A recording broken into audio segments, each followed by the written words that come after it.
Елім дегендер қамын жегендер, адал өрендер, намысы қайнағандар, ел үшін ар үшін қайратын қайрағандар. Тағалам дүниеден өткен аруақтардың осы кең байтақ жерімізді осы ұрпақтарға, халқымызға, қандас елімізге қалдырған қасиетті кең байтақ жерімізде дүниеден өткен батырларымыз, хандарымыз Абылай хан, Бөгенбай, Қабанбай, Наурызбай, Райымбек, Жәнібек батыр. Қазақ Арман партиясына бата берейін, үстем болсын берейін. Омилеп жайсын қолыңды, алдын қырсын жолыңды. Қазақ Арман партиясы жақсы жолды таңдасын, жаманнан тәлім алмасын. Үшбейдің жолын ұстап, даналардың дәстүрін жаңаласын, жалғасын. Ары адал және жаз, өзге партияларға үлгі болып, әрқандайсыз таралап, әділдік жолы таңдасын. Қазақ Арманы партиясының бет ашарын ашыңдар, халыққа үлгілі шашу шашыңдар. Қазақ Арманы партиямыз егемендікке теу болсын. Қасым-Жомарттай ел басшымызға сүйеу болсын. Тыныштық пен ынтымақ, өркені даму, бұл халықтың тілегі, отан деп соғат жүрегі. Ел басына күн туса, бұл халықтың қорғаушы тірегі. Берген батам ем болсын, баймен қыдей тең болсын. Жарлыменен Жақыпқа алақаның кең болсын. Шолып отыр ел сыртын, таду болсын ел ішің. Ер еңбегін елей біл, Қасым-Жомарттай ел басшымызға қолдаушы болып жебей біл. Рулық тартыс көбейіп, бөлініп елің кетпесін. Ашу менен араздық бірлікке зиян жетпесін. Сыртың қорған, ішің бау, араға дұшпан енбесін. Кең көсілген жерің бар, қамал бұзар ерің бар. Жеңілдірмей жауыңнан, жаңылдырмай дауыңнан, араздық шықпасын қауымнан. Үшбейдің сөзін елесең, халықтың сөзін жөн көрсең, батасы бол ақсақалдың, әділ болсын жақының. Қайырлы қылсын тәңірім Қазақ Арман партиясының ақырын. Осы құрып жатқан Қазақ Арман партиясын біріншіден жаратушы қолдасын, екіншіден шетелден келген қандастарымызды Қасым-Жомарттай басшымыздың оң дүниесінен орын алуға бір Алла өзі нәсіп етсін. Аумин. Қазақтың ұлы дала елінде қосыла берсін бастарың, өрге домалай берсін таштарың, зерделі болсын жастарың. Көктеміз мен көкте желбірей берсін, қазақтың қазаққа жүрегі елжірей берсін. Тоғысы бата жұртта жүректеріміз, айқара құшақ жайсын білектері, тілегімізге қосылып тіректері, дәурендеп шалқи берсін аталаштың түлектері. Аллаху акбар. Ассаламағалайкум, ардақты алаш жұрты, құрметті ұлы көшке мүдделі қауым, сіздерді ертеңгі республика күні мерекесімен шын жүректен құттықтаймын.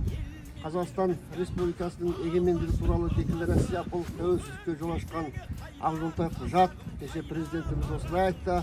Сондықтан ол құжаттың ішінде де біздің шеттегі қандастарымызға көмектесу туралы арнаулы бап болған. Қиын қыстау жағдайда болса да осындай норманың енуіне біздің тұңғыш президентіміз, ағаларымыз күш шығарған болатын. Міне сол мереке келіп жатыр. Сіздерді осы мерекемен тағы да шын жүректен құттықтаймын. Енді мен Хауыт Мұқибек дәл бүгін Қазақстан Республикасына, өзімнің тарихи отаныма келгеніме 24 жыл толып тұр. 1998 жылы 24 қазанда Қорғастың шекарасынан өтіп, қасиетті Қазақстан топырағына тұңғыш табаным тиген болатын.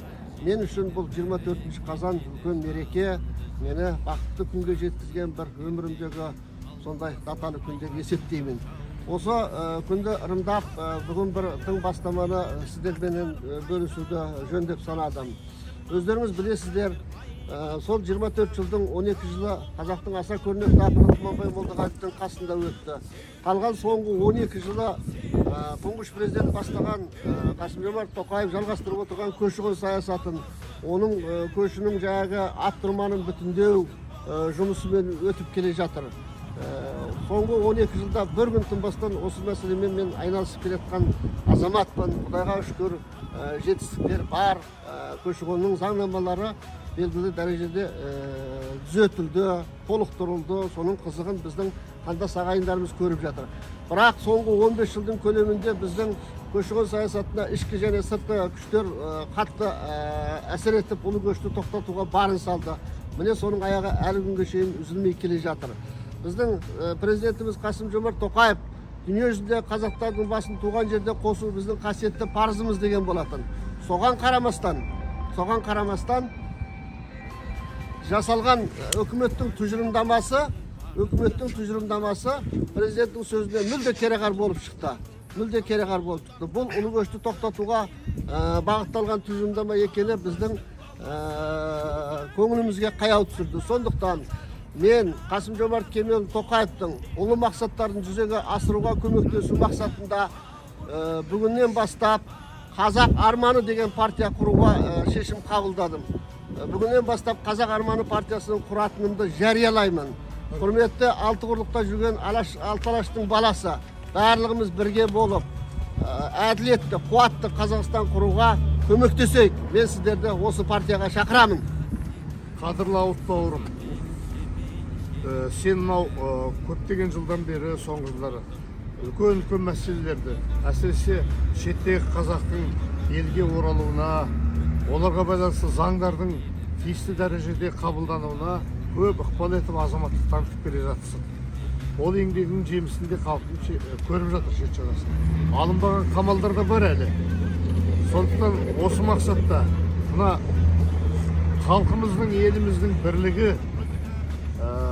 қазіргі жүргізіліп отырған жаңа Қазақстанды құру жолындағы саясатқа үндес мына қазақтың арманы, қазақ арманы партиясын құрдым деп жариялауымен құттықтаймын, табыс тілеймін. Рахмет аға.